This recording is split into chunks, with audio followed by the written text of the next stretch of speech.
దేవుని పరిశుద్ధ నామమునకు మహిమ కలుగును కాక. క్రీస్తునందు ప్రియ దేవుని బిడలారా, ప్రభువైన యేసు క్రీస్తు పరిశుద్ధ నామములో మీ అందరికీ ఈ ఉదయకాల శుభములు తెలియచేయుచూ ఉన్నాను.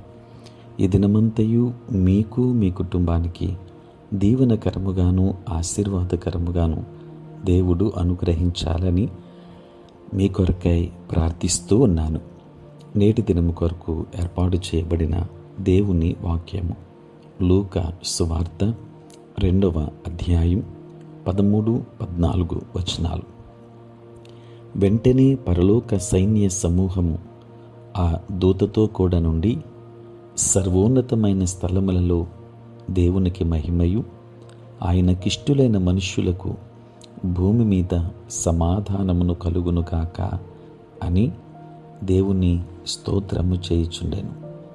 ప్రియులారా, నేటి దినము కొరకు ఏర్పాటు చేయబడిన ధ్యానాంశము భూమి మీద దేవుని సమాధానము. ప్రియులారా, చదువుబడిన వాక్య భాగాన్ని గమనించినప్పుడు దూతలు పాడినటువంటి పాట, యేసు ప్రభువారు ఈ లోకంలో జన్మించిన సమయంలో దూతాలి ఆలపించిన పాట.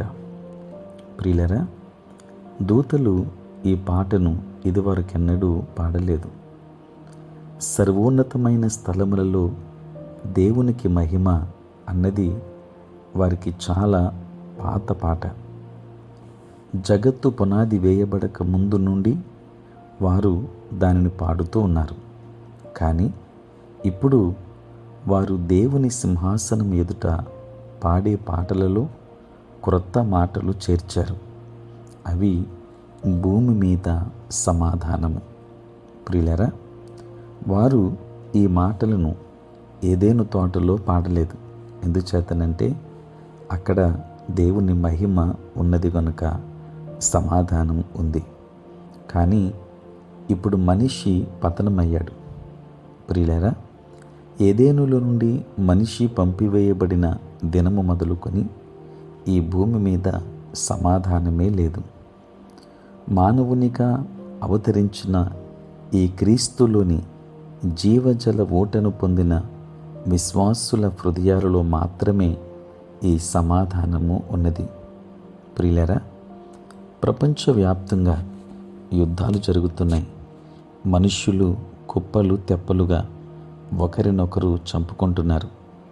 బయట లోపల యుద్ధాలు, పోరాటాలు ఉన్నాయి.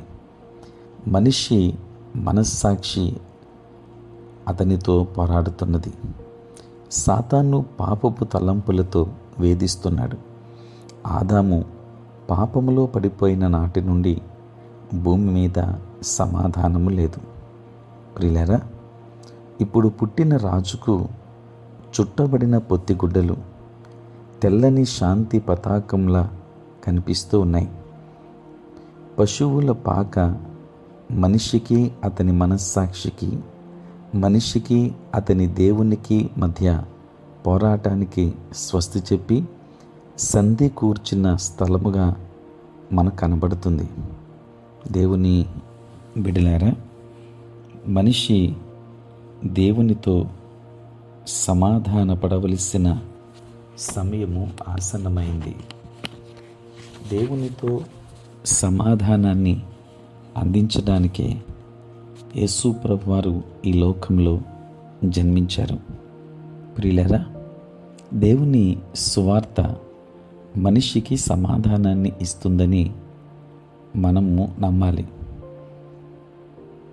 పశువుల పాకలో జన్మించిన యేసులో తప్ప సమాధానం ఎక్కడ దొరుకుతుంది?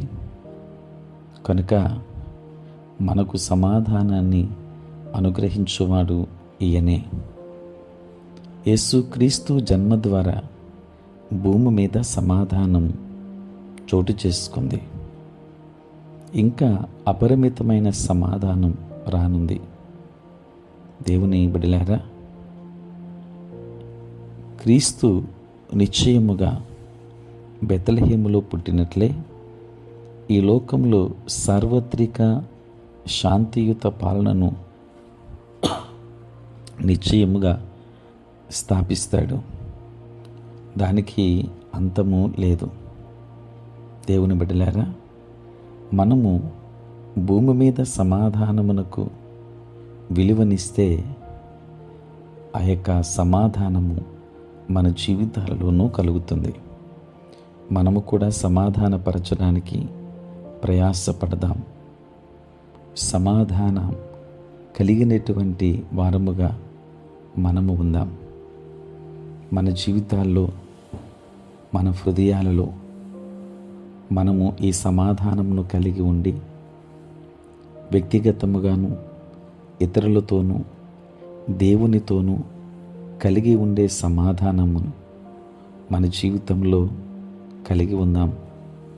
నేను లోకముతోనూ, నాలోనూ, నీతోనూ సమాధానము కలిగి నిద్రిస్తాను అని దేవునితో చెప్పగలిగేంత వరకు మనము ప్రయాసపడదాం. దేవుడు మీకును మీ కుటుంబానికి సమాధానాన్ని అనుగ్రహించును కాక. ఆమేన్.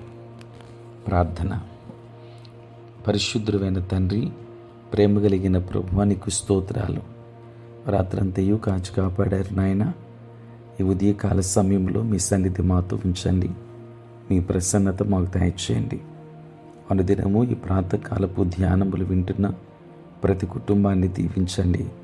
మా పనులలో, ప్రయాణములలో, పరిచర్య అంతటిలో మీరు తోడుగా ఉండి ప్రతి కుటుంబానికి కావలసిన సమాధానమును అనుగ్రహించుమని యేసు నామములో ప్రార్థించి వేడుకొనుచున్నాము తండ్రి. ఆమేన్. తండ్రి, కుమార, పరిశుద్ధాత్మ త్రియేక దేవుని దీవెన సదా మీకు తోడై ఉండును గాక. ఆమేన్.